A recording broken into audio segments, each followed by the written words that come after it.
Bismillahirrahmanirrahim. Assalamualaikum warahmatullahi wabarakatuh. Innal hamdalillah nahmaduhu wa nasta'inu wa nastaghfiruh wa na'udzu billahi min shururi anfusina wa min sayyiati a'malina. May yahdihillahu fala mudilla lahu wa may yudlil fala hadiya lahu. Asyhadu an la ilaha illallah wahdahu la syarika lah wa asyhadu anna Muhammadan abduhu wa rasuluh sallallahu alaihi wa ala alihi wa man sara ala nahjihi wa tamassaka bi sunnatihi ila yaumiddin wa sallaman tasliman katsira. Ya ayyuhalladzina amanu taqullaha haqqa tuqatih wa la tamutunna illa wa antum muslimun. Ya ayyuhan nasu taqu rabbakumul ladzi khalaqakum min nafsin wahidah wa khalaqa minha zawjaha wa batha minhuma rijalan katsiran wa nisaa'a wattaqullaha alladzi tasaaluna bihi wal arham innallaha kana 'alaikum raqiba. Ya ayyuhalladzina amanu taqullaha wa qulu qawlan sadida yuslih lakum a'malakum wa yaghfir lakum dhunubakum wa may yuti'illaha wa rasulahu faqad faza fawzan 'azima. Amma ba'du, fa inna husdaqal hadithi kitabullah wa khairal hadi hadi Muhammadin sallallahu alaihi wasallam wa syarral umuri muhdatsatuha wa kullu muhdatsatin bid'ah wa kullu bid'atin dhalalah wa kullu dhalalatin finnar. Alhamdulillah, puji syukur kehadirat Allah Subhanahu wa taala di malam yang berbahagia ini. Alhamdulillah, Allah persuakan kita kembali di dalam majlis ilmu, majlis yang akan membahas ayat-ayat Allah Subhanahu wa taala dan hadis Nabi sallallahu alaihi wasallam. Meskipun pelajaran kita di setiap Jumat di pekan genap ini membicarakan tentang biografi Rasul yang agung, baginda yang mulia Nabi Muhammad sallallahu alaihi wasallam. Kemudian salawat beriringkan salam kepada Nabi kita tercinta Nabi Muhammad sallallahu alaihi wasallam. Kedudukan beliau sama-sama sudah kita ketahui, bahwasanya beliau adalah hamba Allah dan Rasulnya, utusan Allah Subhanahu wa taala, yang mana wahyu dari sisi Rabbuna Jalla wa Ala diturunkan kepada beliau melalui malaikat Jibril, dan itu berangsur-angsur sampai ayat yang terakhir, al-yawma akmaltu lakum dinakum ila akhiril ayah. Semuanya berisikan selain dari wahyu Al-Quran, kitabullah, juga ada sabda-sabda Nabi sallallahu alaihi wasallam. Dan itu adalah salah satu penafsir dari ayat Allah Subhanahu wa taala, di mana ada satu permasalahan di dalam surah Al-Hasyr, di mana di sini terjadi perdebatan di zaman sahabat antara Abdullah bin Mas'ud radhiyallahu anhu dengan seorang wanita yang menghafal Al-Qur'anul Karim. Di situ terjadi dialog atau perdebatan antara wanita muslimah tersebut dengan Abdullah bin Mas'ud tentang adanya larangan untuk ditato, minta tato, dan seterusnya. Dan wanita ini mengingkari, tidak ada terdapat dalam kitabullah. Tidak ada terdapat dalam kitabullah.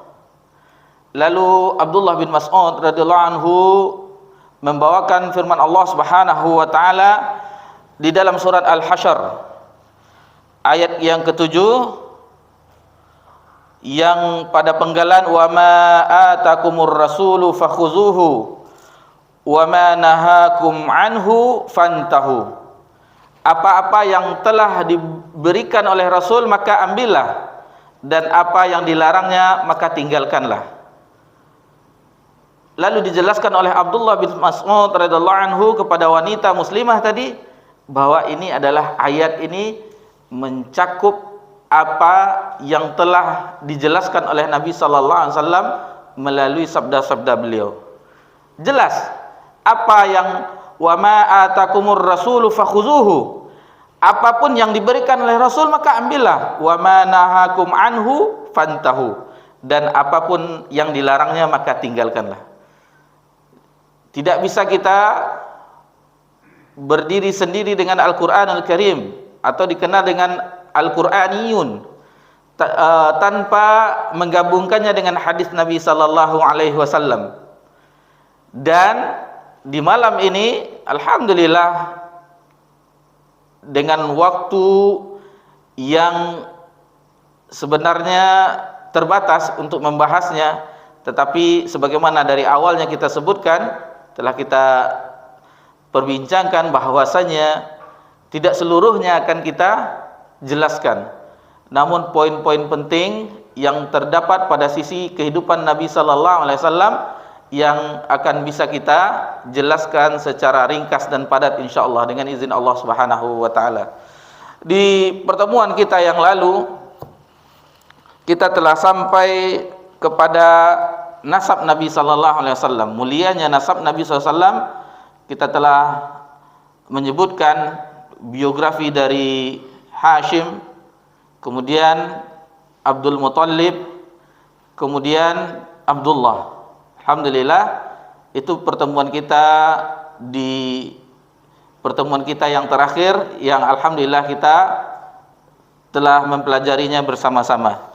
Dan di kesempatan ini insyaallah kita akan melanjutkan pelajaran kita mengenai kelahiran Nabi sallallahu alaihi wasallam, mengenai kelahiran manusia yang mulia, kekasih Allah Subhanahu wa taala yang lahir di permukaan bumi. Sayyidul Mursalin Nabi sallallahu alaihi wasallam lahir pada hari Senin. Pada hari Senin, dan ini kita sudah mengetahuinya sejak dahulu. Itu terjadi perbedaan ulama tarikh, ulama sirah, apakah itu di tanggal 9 Rabiul Awal atau di tanggal 12 Rabiul Awal.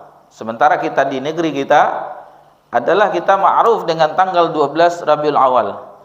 Namun penulis kitab ini Syekh Syaifur Rahman Al-Mubarakfuri itu menguatkan tanggal 9 Rabiul Awal. Meskipun kita di negeri kita itu kita ma'ruf mengetahuinya bahwa itu tanggal 12 Rabiul Awal. Di setiap tahun apabila berada di tanggal itu biasanya kalender merah ya Pak. Biasanya kalender merah, hari libur nasional. Ala kulli hal, walaupun terjadi perbedaan ulama tentang tanggalnya, yang jelas itu terjadi pada tahun gajah. Sebagaimana di perjumpaan kita yang lalu telah kita singgung tentang peristiwa pasukan bergajah Abraha dari negeri Yaman. Alhamdulillah telah kita jelaskan di pertemuan kita di sebelumnya. Ikhwani fid din rahimanikumullah. Adapun di tahun Masehinya, sebagaimana dijelaskan oleh ulama besar terutama di bidang tarikh sejarah, Muhammad Sulaiman Al-Mansur Furi, kemudian ahli astrologi atau ilmu falak Muhammad Passa mengatakan itu sekitar tanggal 20 Berbeda juga 20 atau 22 April tahun 571 Masehi. Itu menurut ulama-ulama tarikh dan ulama astrologi, ilmu falak yang meneliti tentang peristiwa tersebut. Adapun beberapa riwayat yang dinukilkan oleh muallif di dalam kitab ini, beliau membawakan dari Ibnu Sa'ad bahwasanya ketika Nabi sallallahu alaihi wasallam, disebutkan di sini bahwasanya Nabi sallallahu alaihi wasallam lahir, maka dari rahim ibunda Nabi sallallahu alaihi wasallam Aminah keluarlah cahaya yang menyinari sampai ke Syam, menyinari sampai ke Syam. Sebagaimana ini juga disebutkan oleh Imam Ahmad bin Hanbal dalam musnadnya, juga oleh Al-Baihaqi tentang riwayat ini. Ada beberapa kejadian yang terjadi di masa kelahiran Nabi SAW, atau diistilahkan terjadinya irhasat, yaitu tanda-tanda kenabian. Tanda-tanda kenabian di mana di antaranya disebutkan bahwasanya jatuhnya 14 beranda di kerajaan Persia pas Nabi SAW lahir. Lalu ada juga padamnya api Majusi yang disembah, karena orang-orang Majusi menyembah api. Orang-orang Majusi menyembah api.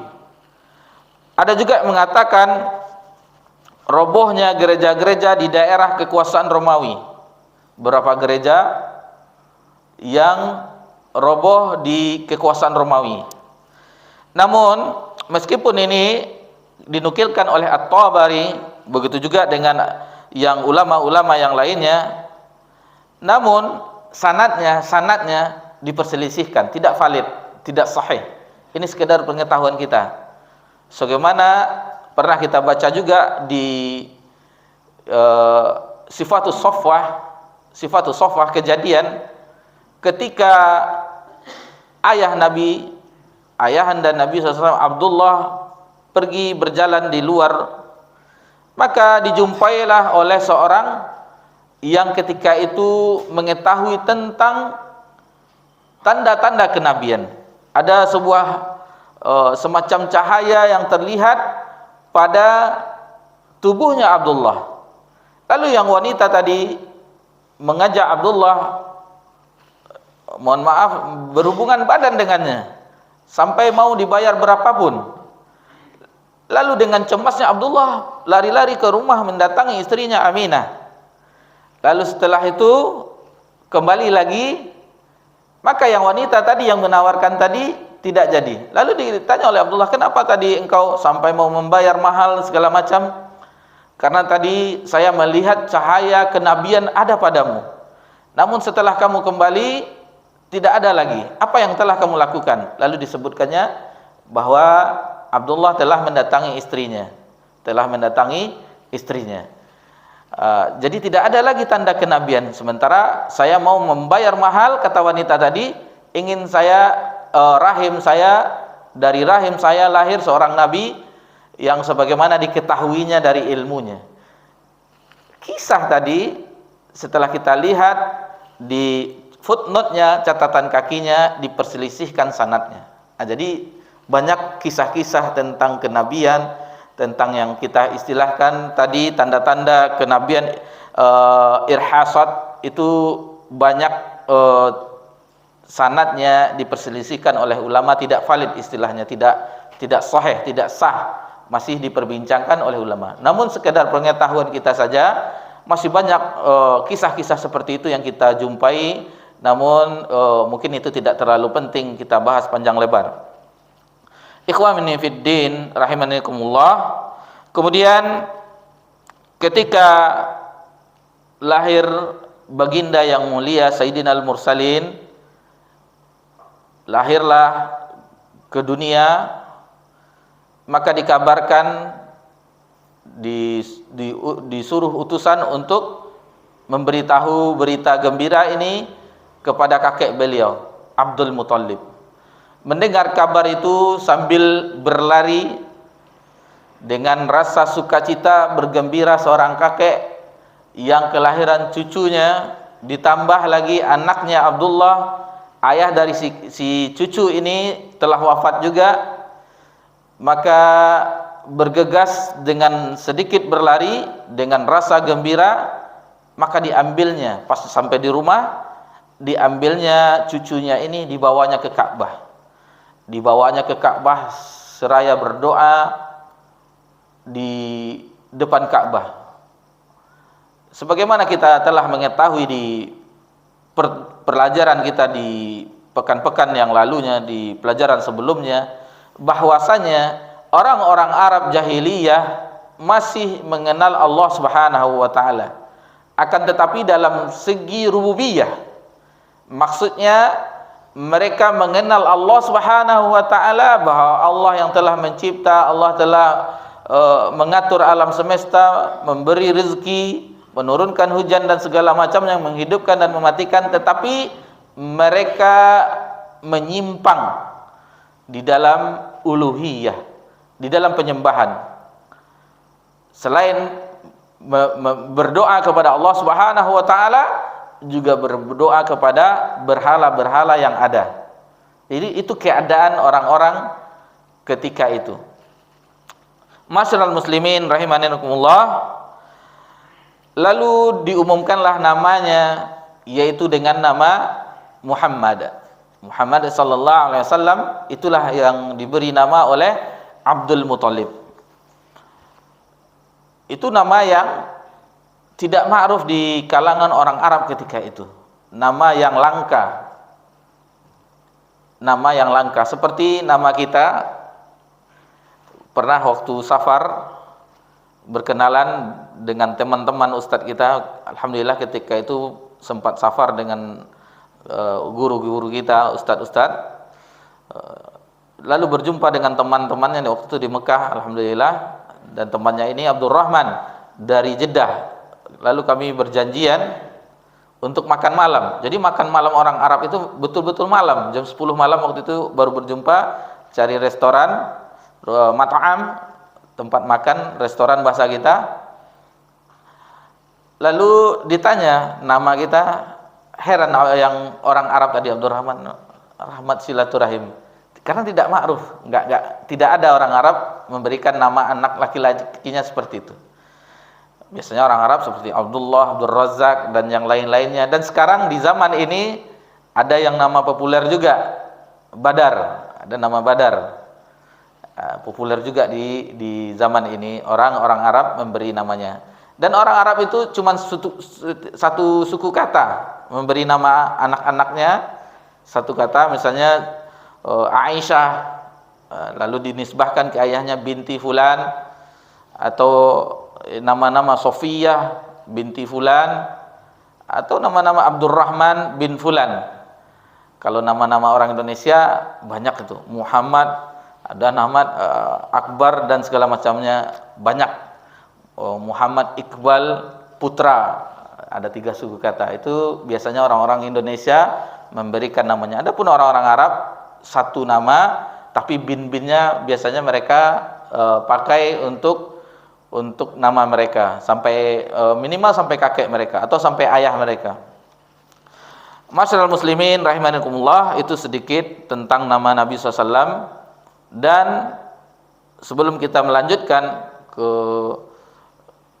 kisah selanjutnya, bahwasanya ada beberapa nama Nabi Sallallahu Alaihi Wasallam yang kita perlu ketahui, tetapi tidak ada di dalam kitab yang kita bahas. Cuma kita untuk menambah referensi, menambah pengetahuan, bahwasanya Nabi SAW memiliki banyak nama.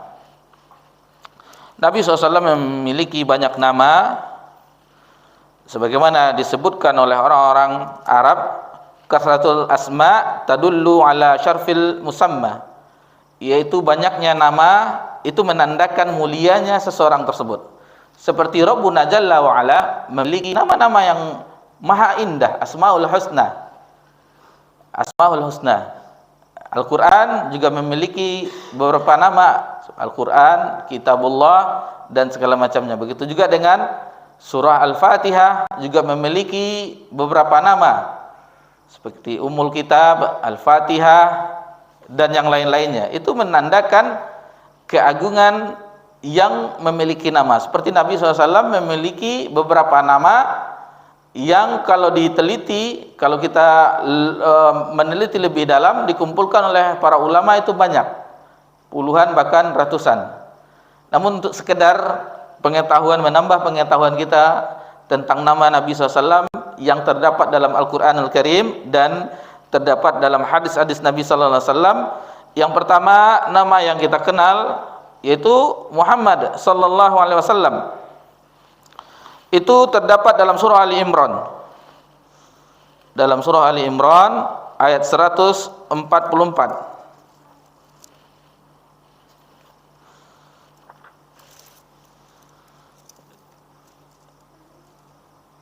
Wa ma Muhammadun illa rasulun qad khalat min qablihi ar-rusul.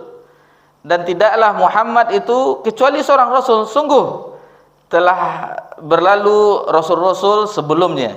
Itu jelas bahwa nama Nabi SAW di dalam Al-Quranul Karim yang Allah firmankan sesuai dengan yang kita ketahui bersama, yaitu Muhammad sallallahu alaihi wasallam. Juga di ayat yang lain di dalam surah Al-Ahzab juga disebutkan oleh Rabbuna Jalla wa Ala dalam Al-Quranul Karim nama Nabi Muhammad sallallahu alaihi wasallam.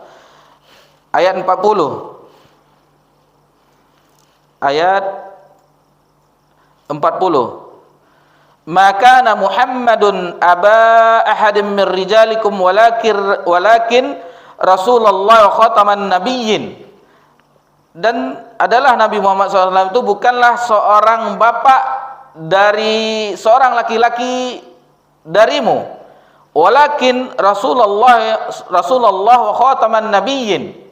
Akan tetapi beliau adalah utusan Allah dan penutup para nabi.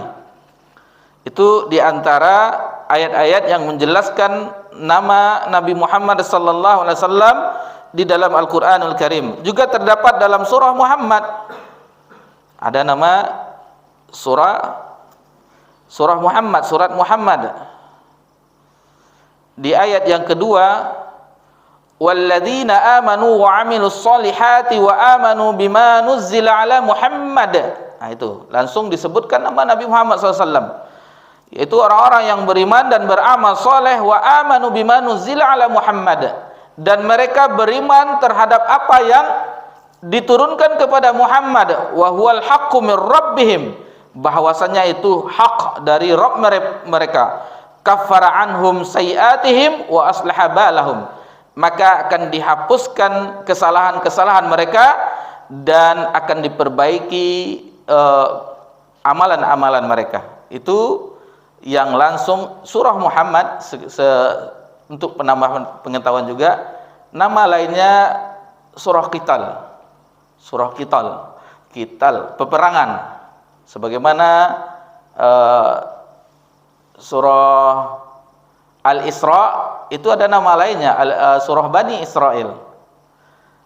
Seperti surah Ghafir ada nama lainnya, surah Al-Mu'min, dan seterusnya. Jadi beberapa nama oleh ulama-ulama di dalam ulumul Quran menjelaskan nama-nama lain dari surat yang terdapat dalam Al-Quranul Karim. Lalu yang terakhir di dalam surah Al-Fath, di ayat yang terakhir, di ayat 29, Muhammadur Rasulullah, langsung Muhammad itu Rasulullah dan ila akhiril ayat. Itu sedikit pengetahuan tinggi kita tentang nama-nama Nabi sallallahu alaihi wasallam yang terdapat langsung Muhammad di dalam Al-Qur'anul Karim. Lalu nama yang kedua yaitu Ahmad. Ini cuma satu ada di dalam Al-Qur'an, dalam surah As-Saff. Dalam surah As-Saff di mana Allah Subhanahu wa taala menjelaskan tentang nama Nabi sallallahu alaihi wasallam di ayat yang ke-6. Wa idz qala Isa bin Maryam ya bani Israil inni rasulullah ilaikum musaddiqan lima baina yadayya minat Taurah wa mubasysyiran bi rasuli ya'ti min ba'di ismuhu Ahmad. Langsung dijelaskan nama lainnya adalah Ahmad.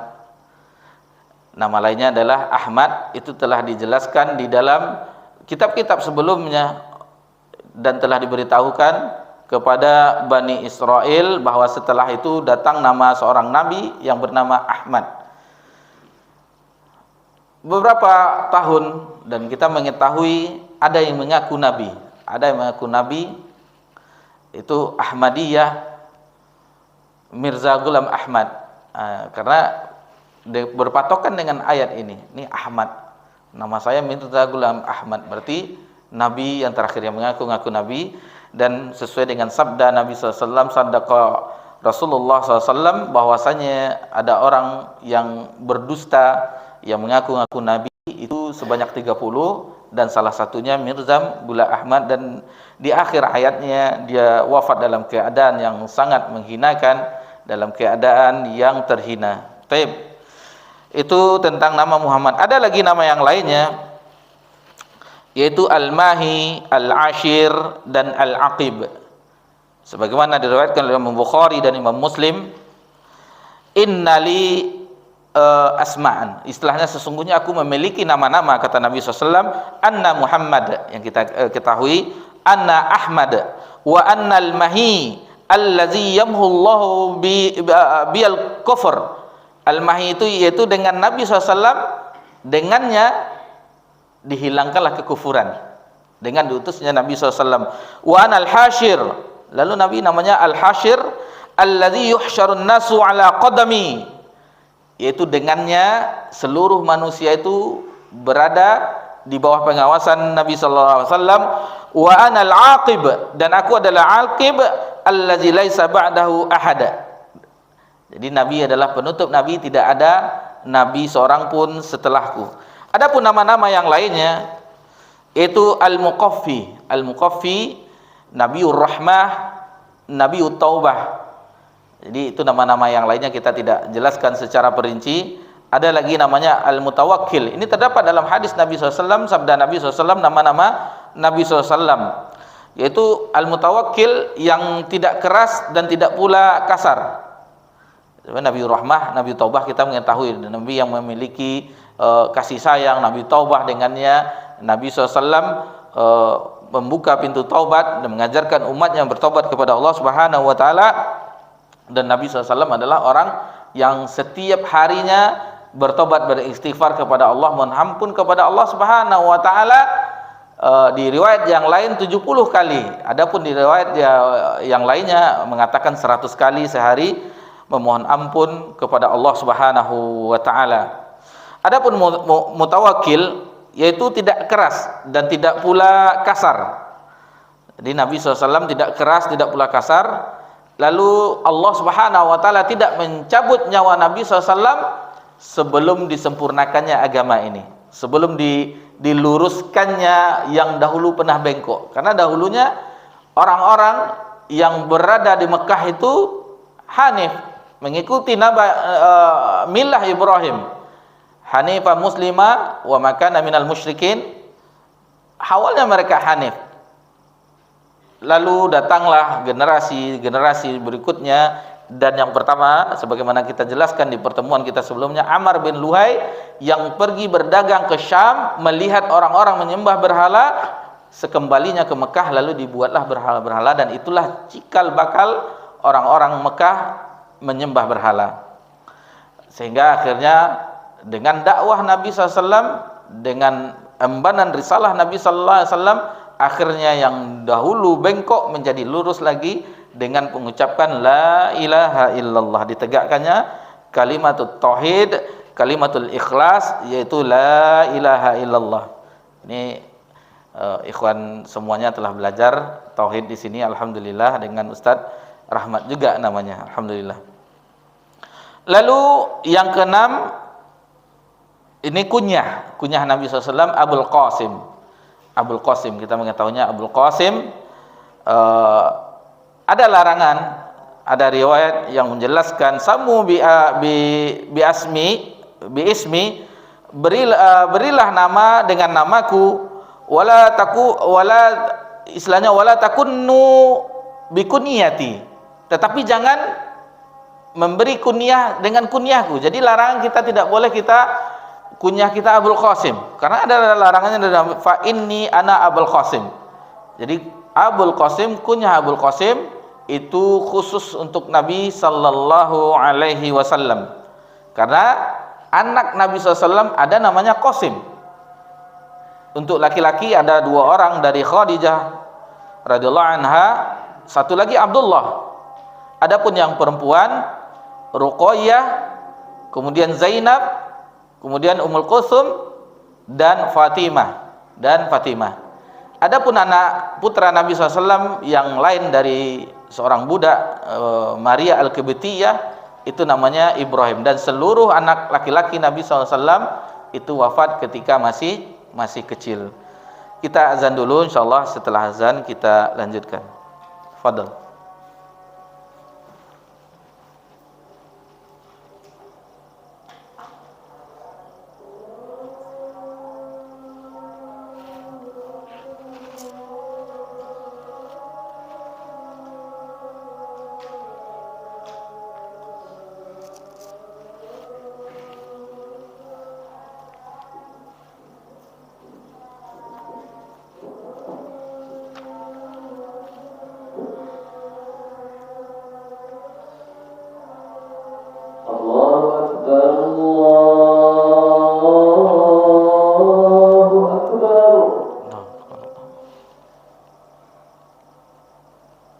Allahu Akbar.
Alhamdulillah, wassalatu wassalamu ala Rasulillah, ma ba'd.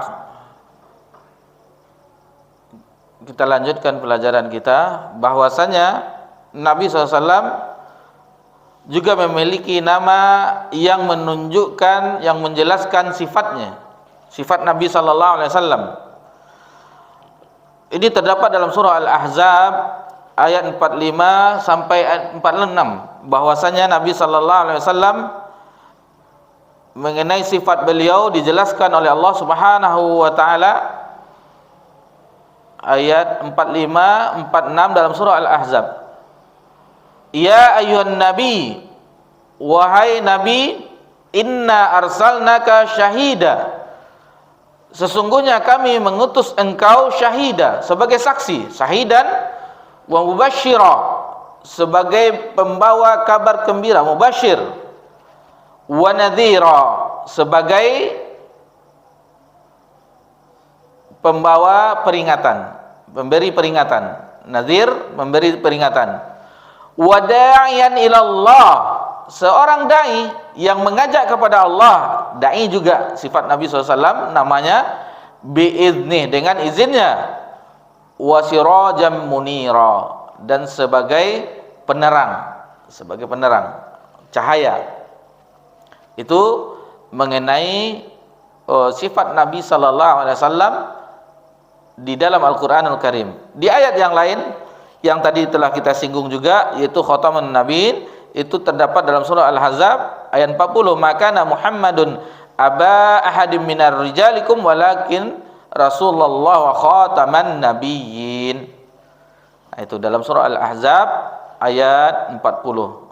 Itu mengenai Nabi kita tercinta sallallahu alaihi wasallam sebagaimana kita sebutkan tadi, dan ini juga dijelaskan oleh Imam An-Nawawi rahimallahu taala bahwasanya seseorang, segala sesuatu yang memiliki banyak nama itu menandakan agungnya sesuatu tersebut. Kita contohkan Rabbuna Jalla wa Ala memiliki Asmaul Husna, nama-nama yang maha indah. Karena Allah Rabbuna Jalla wa Ala yang maha agung, yang maha tinggi, yang maha perkasa, yang maha mulia, sesuai dengan kesempurnaan dan keagungan Allah Azza wa Jalla. Kemudian Nabi SAW juga memiliki banyak-banyak nama. Hari kiamat juga memiliki banyak nama. Al-Qiyamah, Al-Waqi'ah, Yaumul Hasyr, Yaumuddin, dan segala macamnya. Dan di antara manusia juga memiliki nama atau gelar juga menunjukkan mulia. Kalau kita di ranah Minang itu ada gelar datuknya. Datuk itu datuk Perpati atau gelar-gelar yang lain, itu merupakan kemuliaan. Kalau kami di Pariaman, apabila terjadi akad nikah, itu memang sesuai dengan adat. Ketek banamu gadang bagala. Maksudnya waktu kecil dia dipanggil namanya, setelah dia dewasa dipanggil gelarnya. Maka ditanyakan setelah akad nikah, ditanyakan oleh orang-orang pihak perempuan, kami manggil apa nih kepada menantu kami. Maka diturunlah gelar ayahnya langsung. Misalnya ada Sultan, Bagindo, Sidi, dan segala macamnya. Mungkin di daerah-daerah lain juga seperti itu. Di ranah Minang yang lain, seperti di Batu Sangkar, Bukit Tinggi, yang lainnya, daerah yang lain. Dan kita tidak mengetahui bagaimana di ranah Melayu, mungkin juga seperti itu, ada gelar juga. Dan tambahan-tambahan nama, kalau di Jawa pakai Raden, Ajeng, dan segala macamnya, itu menandakan kemuliaan juga. Taib.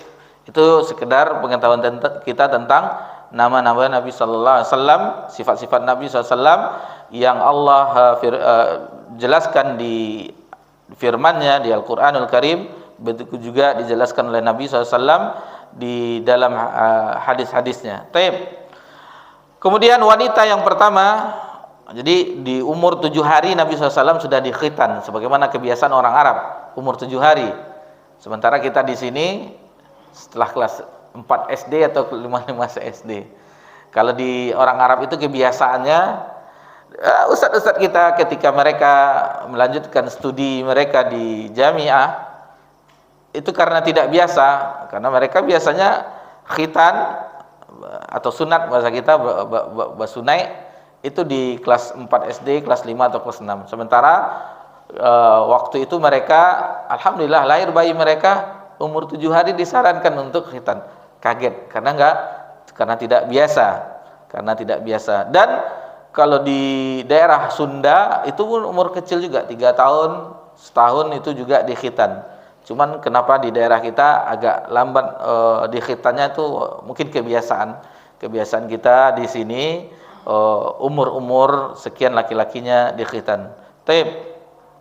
Lalu wanita yang pertama menyusuinya adalah ibundanya sendiri, yaitu Aminah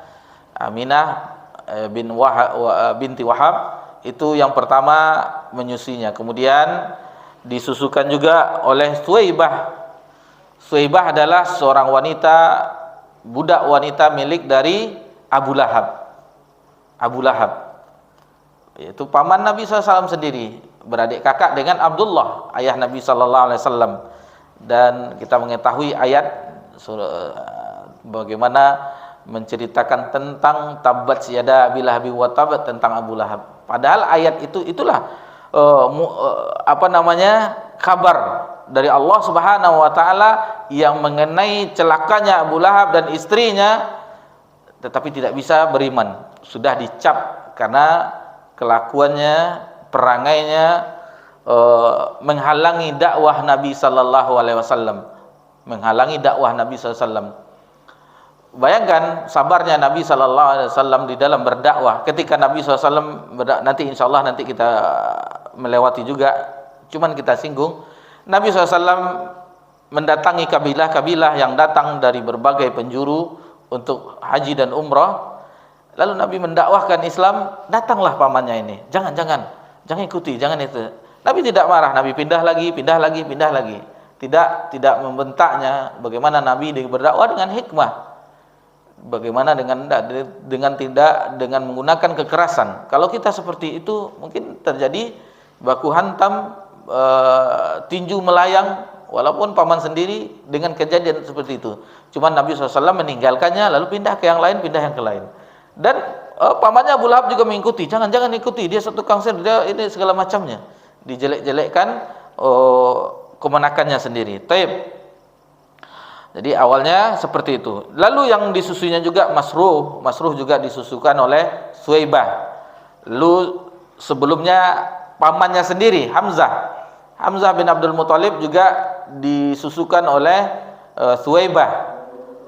Begitu juga dengan Abu Salamah bin Abdul Azam Al-Makhzumi juga disusui oleh oleh Suwaibah, sama juga dengan ibu susu dengan Nabi sallallahu alaihi wasallam. Kisah kita berlanjut ke perkampungan kabilah Bani Sa'idah. Sebagaimana kita mengetahui ibu susu selanjutnya adalah Halimah As-Sa'diyah.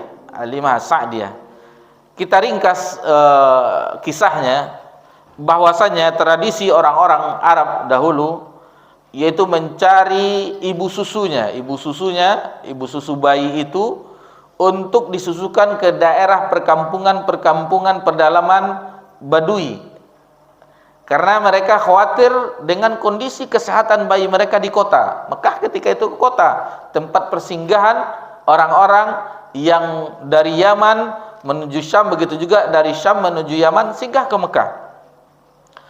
Jadi untuk supaya amannya kondisi mereka tumbuh, maka bayi-bayi tersebut dicarikan ibu susunya dan disusukan di perkampungan. Yang terkenal salah satu perkampungan dari kabilah Bani Sa'ad.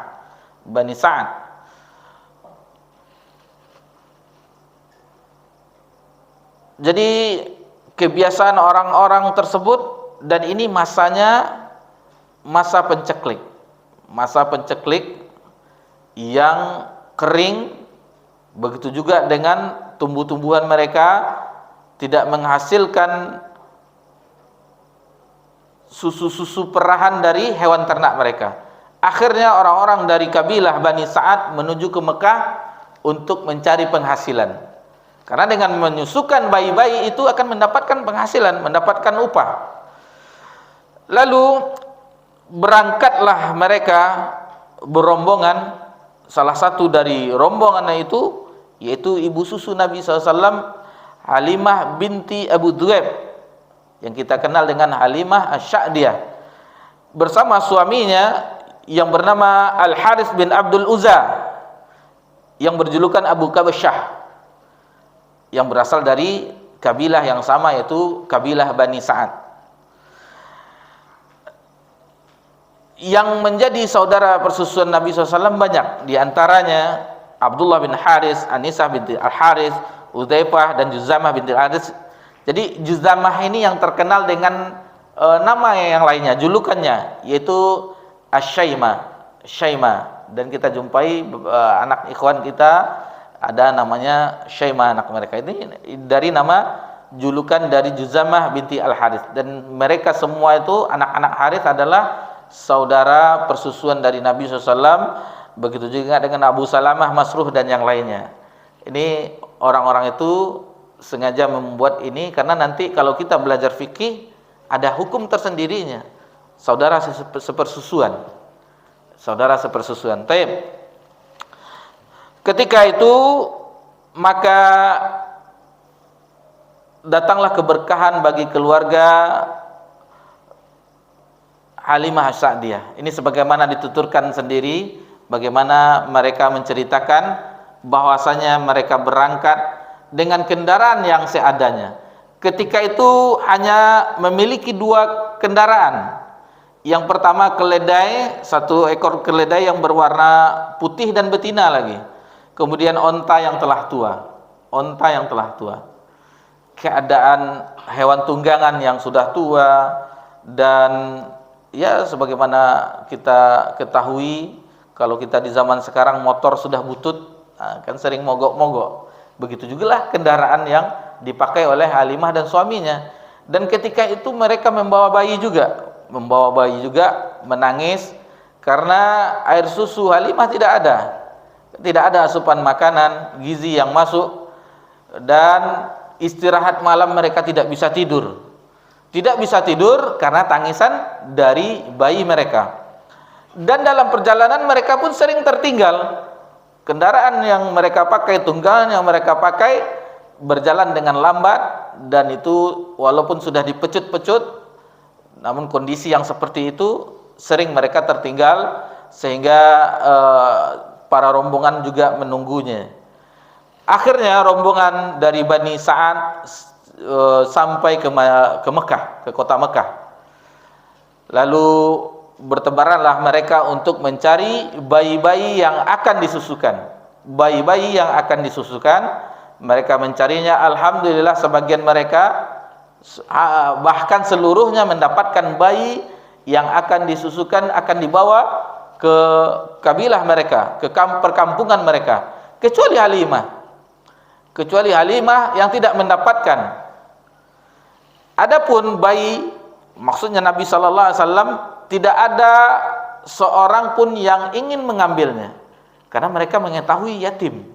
Apalah yang bisa kita dapat dari seorang bayi yang yatim? Apa yang bisa diberikan? Ayahnya tidak ada. Jadi begitu pengaruhnya.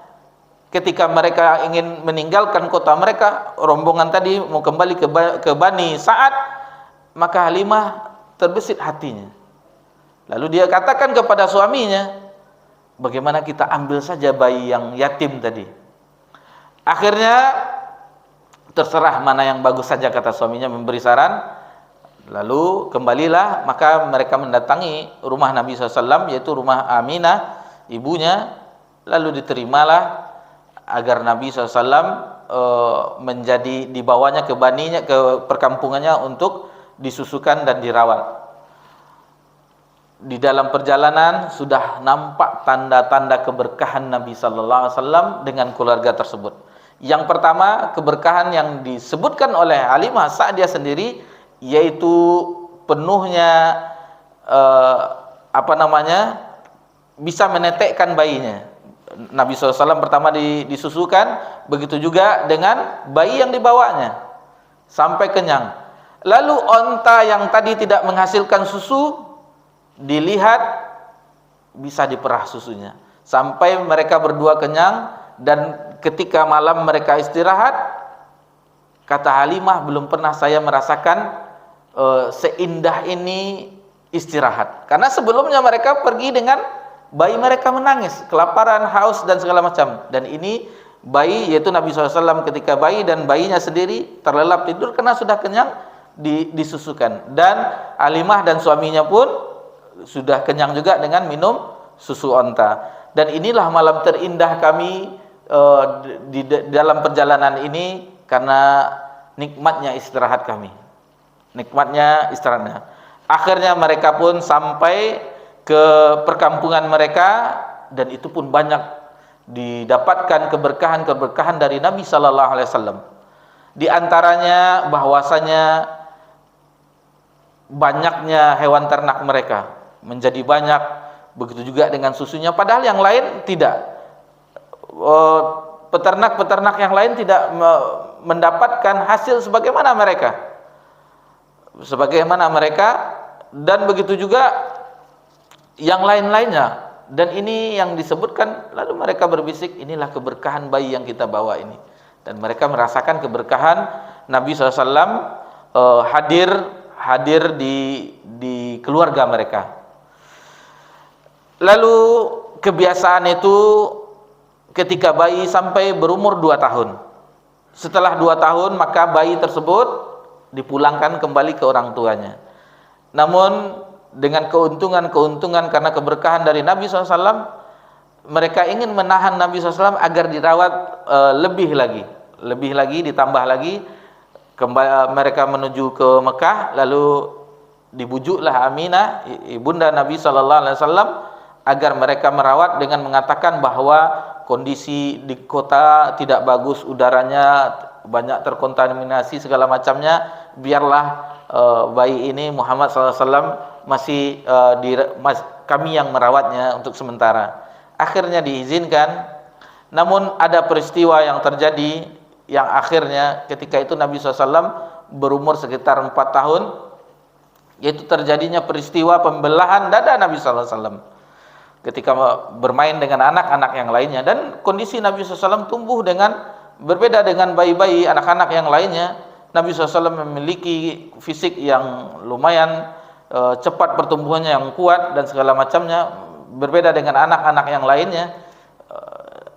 Lalu ketika mereka bermain, maka Nabi SAW didatangi oleh malaikat Jibril, dan itu dilihat oleh anak-anak yang lain. Lalu dibelahlah dada, yang anak-anak itu melapor ke Halimah Sa'diyah bahwa Nabi Muhammad begini, dikatakanlah peristiwa itu. Yang ketika itu dibelahlah dada Nabi sallallahu alaihi wasallam, dikeluarkan hati Nabi sallallahu alaihi wasallam, dibersihkan dengan air Zam-Zam oleh malaikat Jibril. Itu tentu dengan izin Allah Subhanahu wa taala, bukan dengan kondisi operasi sekarang yang harus dikasih infus segala macam, yang dikasih obat penenang segala macam, tidak. Akan tetapi Nabi SAW langsung Jibril membelah dadanya, dibersihkan dengan air Zam-Zam, di mana tempat setan yang menggoda maka dibersihkan di situ.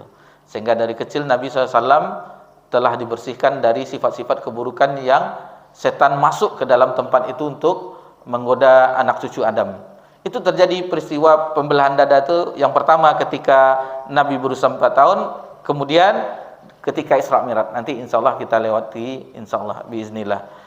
Itu sedikit bagaimana peristiwa itu. Mendengar laporan anak-anak tadi, akhirnya Halimah khawatir, takut terjadi kenapa-kenapa. Lalu dikembalikanlah Nabi SAW ke pangkuan ibundanya, ke Aminah, karena peristiwa itu membuat Halimah takut nanti kenapa-kenapa anak orang. Maka Nabi SAW akhirnya dikembalikan ke ibundanya dan berada di kota Mekah. Mungkin itu dulu kita bisa sampaikan di malam yang berbahagia ini. InsyaAllah adapun Nabi SAW di pangkuan ibunda tercinta, dan selanjutnya InsyaAllah akan kita lanjutkan di pertemuan-pertemuan yang akan datang. Mudah-mudahan apa yang kita bahas di malam yang berbahagia ini menambah pengetahuan kita tentang sosok yang mulia, baginda Sayyidina al-Mursalin, yaitu Nabi Muhammad SAW, menambahkan kecintaan kita. Di buku ini adapun mengenai kisah sebelum Jibril turun membawa risalah kepada Nabi SAW itu tidak terlalu detail. Nanti detailnya setelah turun baru dijelaskan secara rinci apa yang terjadi. Karena setelah Jibril turun itulah baru diikuti Nabi SAW, yaitu diangkat menjadi Nabi dan Rasul yang diikuti. Adapun sebelumnya itu belum ada diamanahkan risalah nubuwah kepada Nabi SAW. Jadi peristiwa di Gua Hira dan segala macam itu tidak perlu kita tiru oleh umatnya. Dan sebagian kita mengetahui ada kelompok pengajian yang mengatakan bahwa lihatlah Nabi SAW bertahanus di Gua Hira. Jadi kita untuk mensucikan diri harus bertapa dulu katanya. Nabi kan dulu begitu katanya. Nah, itu sebelum wahyu turun. Adapun setelah wahyu turun, Jibril membawa wahyu, Nabi tidak kembali lagi ke Gua Hira. Nanti insya Allah akan kita lewati kisah-kisah tersebut. Mudah-mudahan Allah memberikan kita petunjuk dan memberikan taufiknya kepada kita untuk bisa mengenal sosok yang mulia. Dan ini sebagaimana kita sebutkan, kita ulang kembali, kita tidak membicarakan sosok yang mulia ini secara detail terperinci, namun garis besar itu akan menggambarkan bagaimana perjalanan Nabi sallallahu alaihi wasallam mulai dari lahirnya hingga detik-detik wafatnya. Taib. Subhanakallahumma bihamdika asyhadu an la ilaha illa anta astaghfiruka wa atubu ilaik. Wassalamu ala nabi Muhammad sallallahu alaihi wasallam wa ala alihi washabihi ajmain walhamdulillahirabbil alamin.